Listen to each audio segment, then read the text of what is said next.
Welcome है आपके YouTube channel Gyanvi classes पर। आज हम पढ़ाएंगे आपको आर्टिकल्स के बारे में। आइए जानते हैं हम आर्टिकल्स के बारे में।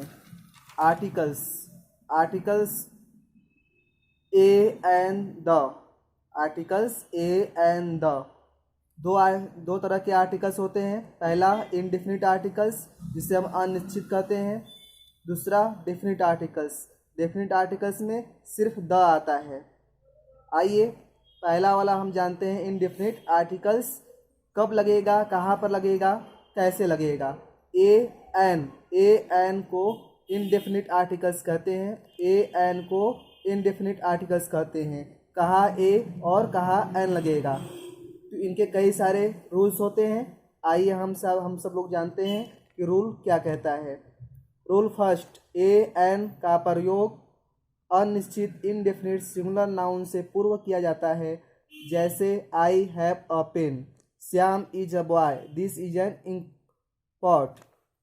तो इनडेफिनिट का मतलब ही होता है अनिश्चित। अनिश्चित का मतलब होता है जिसे हम पहले से न जानते हों, जिसका जानकारी हमें पहले से न हो। ठीक है। I have a pen, the pen is blue. तो जब दो बार पेन आएगा तो हम इसी पेन के बारे में अगर दूसरी बार बात करेंगे तो वहाँ पर ए नहीं लगेगा।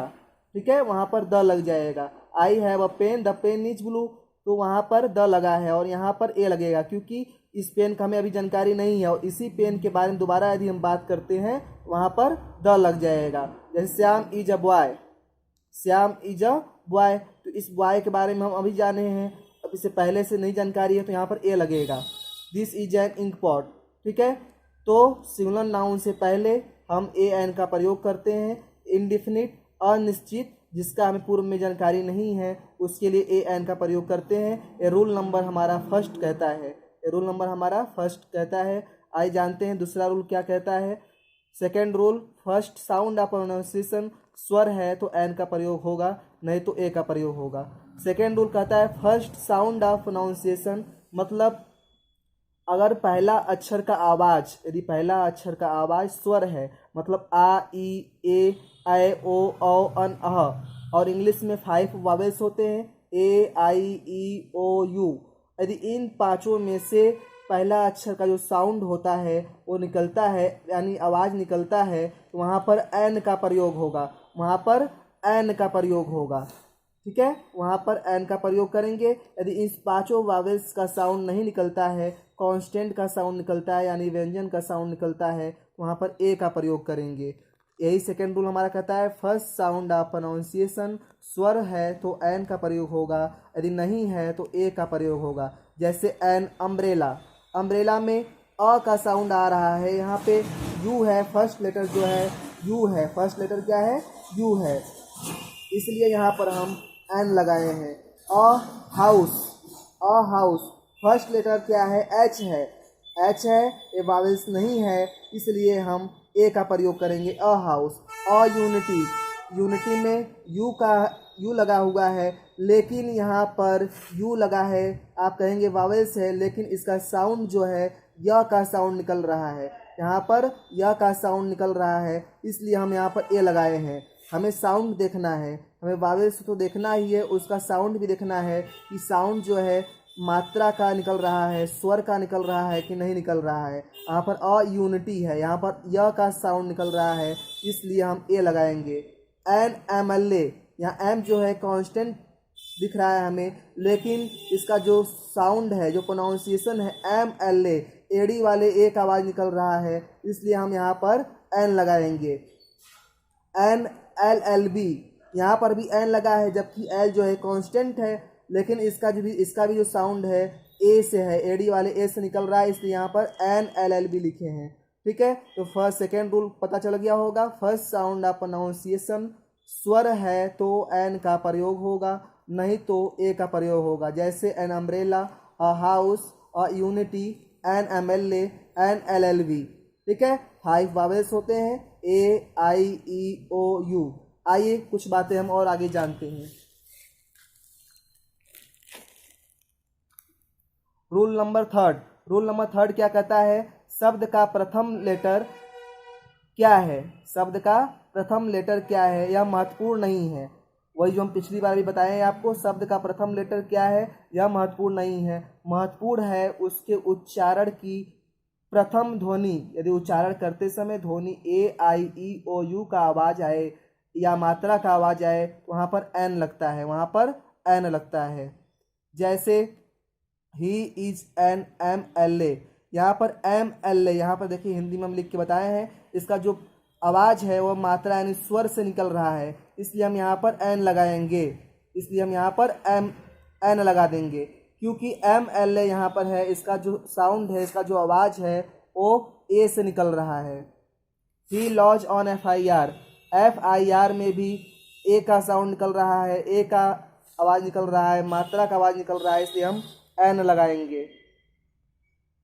ही is an S D O में भी एस, ए का पहला अक्षर जो है ए मात्रा की आवाज़ निकल रही है, एस डी ओ। तो रूल नंबर हम 3 जान गए होंगे। आइए हम रूल नंबर 4 पे चलते हैं। काउंटेबल नाउन से पूर्व ए एन का प्रयोग किया जाता है। काउंटेबल नाउन से पूर्व ए एन का प्रयोग किया जाता है। आई हैव अ पेन, मतलब ए एन का मतलब ही होता है एक से, कोई भी चीज़ जो एक होती है उनके आगे ए लग सकता है। आई हैव अ पेन मतलब हमारे पास एक पेन है। राम हैज़ एन अम्ब्रेला, ठीक, तो यहाँ पर भी ए एन का प्रयोग होता है। काउंटेबल नाउन से पूर्व ए एन का प्रयोग किया जाता है, रूल नंबर 4 कहता है। आइए कुछ और बातें जानते हैं आगे। रूल नंबर 5, प्रॉपर नाउन से पूर्व ए एन का प्रयोग नहीं होता है। प्रॉपर नाउन से पूर्व ए एन का प्रयोग नहीं होता है, परंतु विशेष स्थिति में प्रयोग होता है, जब किसी चीज़ से हम अनजान हो। जैसे this novel is written by a Manish, यह नॉवेल जो है किसी मनीष के द्वारा लिखा गया है, इससे हम अभी परिचित नहीं हैं, तो ऐसे जगहों पे हम प्रयोग करते हैं। This book is written by a Suresh, यह जो बुक है वह सुरेश के द्वारा, किसी सुरेश के द्वारा लिखी गई है।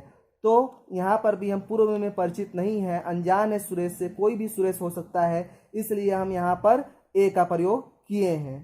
तो हम जान गए होंगे ए और एन का प्रयोग कहाँ करते हैं। इनडेफिनिट नाउन के बारे में, इनडेफिनिट आर्टिकल्स के बारे में हम समझ गए होंगे, सिंगुलर नाउन के पूर्व लगाते हैं। और आगे चलते हैं डेफिनिट आर्टिकल्स के बारे में। डेफिनिट आर्टिकल्स के बारे में, निश्चित, use of the rules. Rule number 1, जब किसी पूर्व निर्धारित वस्तु के बारे में कहा जाता है। रूल नंबर हमारा 1 क्या कहता है, जब किसी पूर्व निर्धारित वस्तु के बारे में कहा जाए जिसका हमें पहले से जानकारी हो, जिसे हम पहले से जानते हो, वहाँ पर हम डेफिनिट आर्टिकल्स का प्रयोग करते हैं, यानी निश्चित आर्टिकल्स का प्रयोग करते हैं।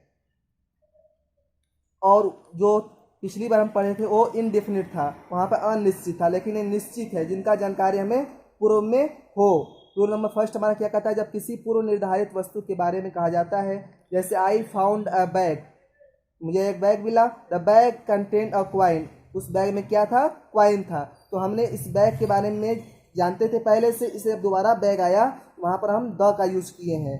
जब किसी भी वस्तु का हमें पूर्व में जानकारी हो जाए और उसी के बारे में नेक्स्ट बात किया जाए, वहाँ पर द लगता है, यही डेफिनेट आर्टिकल्स का पहचान है। The coin was made of gold, और फिर से वो क्वाइन किस चीज़ का बना था, गोल्ड का, तो फिर तो हमने ये नहीं लगाया, द लगाया, क्योंकि हमें इस बैग के बारे में, इस क्वाइन के बारे में पहले से पता चल गया है, इसलिए हम इसी क्वाइन के बारे में बात कर रहे हैं जो पहले से आया हुआ है। The coin was made up of gold, इसलिए यहाँ पर ए एन का प्रयोग न करते हुए हम यहाँ डेफिनेट आर्टिकल्स का प्रयोग करेंगे, यानी द का। She brought a silk sari, she brought a silk sari, the sari is very costly. She brought a silk sari पहली बार हम नहीं जानते थे, लेकिन इसे अब हम पहचान चुके। जब दोबारा इसका बात करेंगे, the sari is very costly, तब हम यहाँ पर ए न लगाकर, एन न लगाकर डेफिनेट आर्टिकल्स का प्रयोग करेंगे, क्योंकि हमें साड़ी के बारे में पहले से जान चुके हैं। आइए देखते हैं रूल नंबर 2, शरीर के अंगों के नाम के पूर्व द का प्रयोग होता है। शरीर के अंगों के, बॉडी पार्ट्स नेम के आगे पहले पूर्व द का प्रयोग होता है। जैसे he was bounded in the arm, arm के पहले यहाँ पर द लगा है। Ram hit him in the head, head के पहले द लगा हुआ है। तो हम बॉडी पार्ट्स के पहले हम द का प्रयोग करते हैं, यानी डिफरेंट आर्टिकल्स का प्रयोग करते हैं। रूल नंबर 3 क्या कहता है, रूल नंबर 3 क्या कहता है, सिंगुलर नाउन से पूर्व जब द का प्रयोग किया जाता है तब वो जाति विशेष की विशेषता बताता है। जब सिंगुलर नाउन से पूर्व जब द का प्रयोग किया जाता है तब वो जाति विशेष की विशेषता बताता है। आइए देखते हैं। The tiger is fierce animal, यानी इसके जाति के बारे में बता रहा है। The dog is faithful animal, तो इसकी विशेषता बता रहा है। जब इसके हम डॉग प्रयोग करते हैं तो इसका विशेषता बताता है।